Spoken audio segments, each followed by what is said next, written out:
Si l'on exclut la gueule, l'examen de Mistigris est presque entièrement normal. La température du chat est généralement comprise entre 38 et 39 degrés. À 38,9, il n'y a aucune raison de s'inquiéter, d'autant plus que le stress engendré par la consultation peut facilement faire augmenter la température de quelques dixièmes de degré.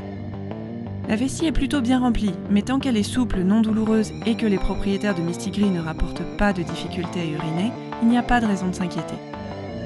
La présence de crottes de puce révèle par contre toujours une infestation, qui peut être importante. Cependant, à part de très rares cas d'allergie, il ne s'agit pas d'une urgence. En tant que vétérinaire urgentiste, il n'est donc pas utile de mettre en place un traitement.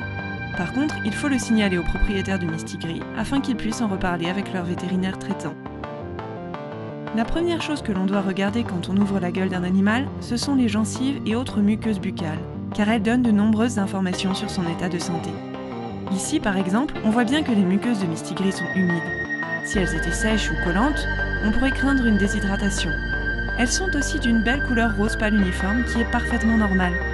Si elles avaient été jaunes, rouges, blanches ou même bleu grisées, cela aurait indiqué un problème, par exemple une jaunisse ou de l'anémie. Les petites taches marron sur les lèvres sont tout à fait normales. La peau de Mistigris est colorée par endroits, tout comme ses poils. Les dents de Mistigris ne présentent pas ou très peu de tartre. Ceci est normal pour un chat aussi jeune. Vous avez peut-être remarqué que le croc gauche de Mistigris sur la mâchoire supérieure était cassé. Ce genre de petite blessure peut être suffisamment douloureuse pour couper l'appétit d'un chat pendant quelques jours, voire même pour le faire hypersaliver. Mais ici, il est très peu probable que ce croc soit responsable des douleurs de Mistigris. Pourquoi ? Tout simplement parce que la gencive au-dessus du croc est rose pâle comme partout ailleurs.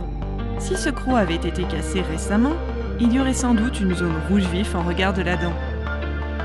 Ici, le plus important et que vous avez peut-être repéré, c'est ce trait noir brillant au fond de la gueule de Mistigris. Et oui, en y regardant de près, on réalise que c'est en fait une aiguille à coudre. En l'absence de ses propriétaires, Mistigris a eu la mauvaise idée de vouloir jouer avec la trousse de couture qu'ils avaient oubliée sur une table. Ce qui l'intéressait, c'était un fil extrêmement amusant qui était malheureusement passé dans le chat d'une aiguille. En jouant, il s'est planté l'aiguille dans le palais assez profondément pour qu'elle ne puisse plus ressortir. Heureusement, la situation aurait pu être bien plus grave.